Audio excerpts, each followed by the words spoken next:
ओम नमः शिवाय। हर हर महादेव। हम बहुत दिनों से, बहुत सालों से, बहुत महीनों से परेशान हैं। परेशानी के लिए हमने क्या क्या उपाय नहीं किए, कहाँ जहाँ जिसने कहा वहाँ भी गए, लेकिन उसके बाद भी परेशानी हमारी खत्म होने का नाम नहीं ले रही।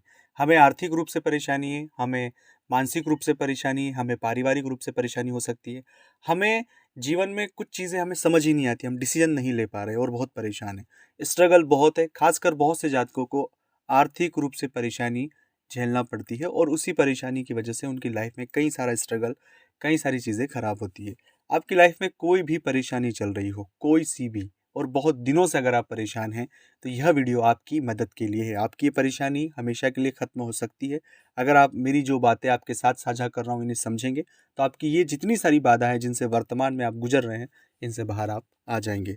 तो क्या करना है, इस वीडियो में हम आज उसी की चर्चा करेंगे। लेकिन उस चर्चा को आगे बढ़ाएं उससे पहले एक निवेदन मैं आपसे करना चाहता हूं। चैनल को अगर आपका मन है सब्सक्राइब करने का, ताकि जो आपसे जुड़े हुए सकारात्मक वीडियो इस चैनल से आपको हमेशा मिलते रहें, प्लीज़ चैनल को सब्सक्राइब करें, बेल आइकन को प्रेस करें। और साथ ही साथ अगर आप कमेंट्स में भोलेनाथ का नाम लिखेंगे तो मुझे बहुत अच्छा लगेगा। इस बहाने आप भी ईश्वर का नाम ले पाएंगे और मैं भी ईश्वर का नाम ले पाऊंगा।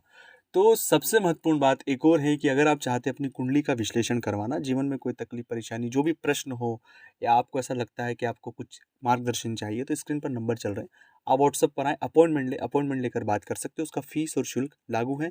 जन्म तारीख, जन्म समय, जन्म स्थान आपको पता होना अनिवार्य है दोस्तों। नहीं है तो इस स्थिति में प्रश्न कुंडली से आपको जवाब देने की हम कोशिश करेंगे।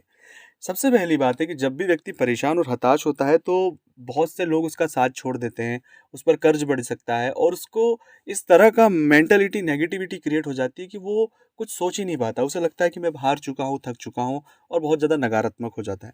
ये होना एक स्वाभाविक सी प्रतिक्रिया है और ये होना एक स्वाभाविक सी बात है।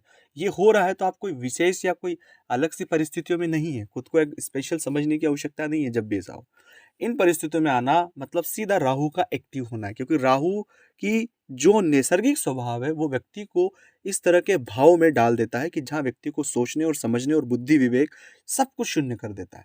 तो हम इस स्थिति में हैं तो समझ जाएगा कि कहीं ना कहीं हम राहु से पीड़ित है और उसी वजह से ये बाधाएं हो रही है। तो इस स्थिति में कभी ना आए, खुद को उस समय सेल्फ मोटिवेट करें, खुद को पॉजिटिव रखें और हो सके जितना हो सके उतना गहरी और लंबी सांस लें, पानी पिए। जब भी इस तरह का भाव आए, आपको 10 मिनट, आधे घंटा बेचैनी महसूस होगा, रात को नींद नहीं आएगी, आप बेचैन हो सकते हैं इस चीज़ों को सोचकर, तो ऐसी स्थिति में नहीं आना है।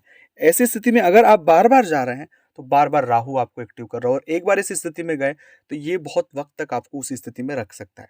तो इस तरह राहु की इन मूलभूत प्रतियों को, ये राहु का मूलभूत छवि है कि ये व्यक्ति को इसी तरह से परेशान करता है।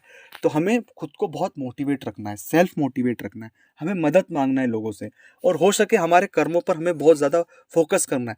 ज़्यादा सोचना और समझना नहीं है, डिसीजन तुरंत लेना है। चाहे गलत हो हम उसको सहेंगे और आगे बढ़ेंगे, लेकिन हमें उस समय रुकना नहीं है। न ज़्यादा परेशान हो रहा है, न ज़्यादा खुद को मेंटली टॉर्चर करना है या मेंटल लेवल पर बहुत प्रेशराइज या लोड लेना है। ये लेना सब कुछ उस भ्रम में फंसाना है, राहु के एक छाया में फंसाना जो वास्तविकता में है ही नहीं, लेकिन दिमाग में क्रिएट करवाना है। ये बहुत सीक्रेट बात आपके साथ शेयर कर रहा हूँ, और आप सिर्फ एक बार शांति से कूल होकर इस पूरी परिस्थितियों को अलग से देखें, आप समझ जाएंगे, आपको रास्ता मिल जाएगा। दूसरा है हरि इच्छा और ईश्वरी जप। ईश्वरी जप में वो शक्ति है जिसके बारे में आप सोच भी नहीं सकते।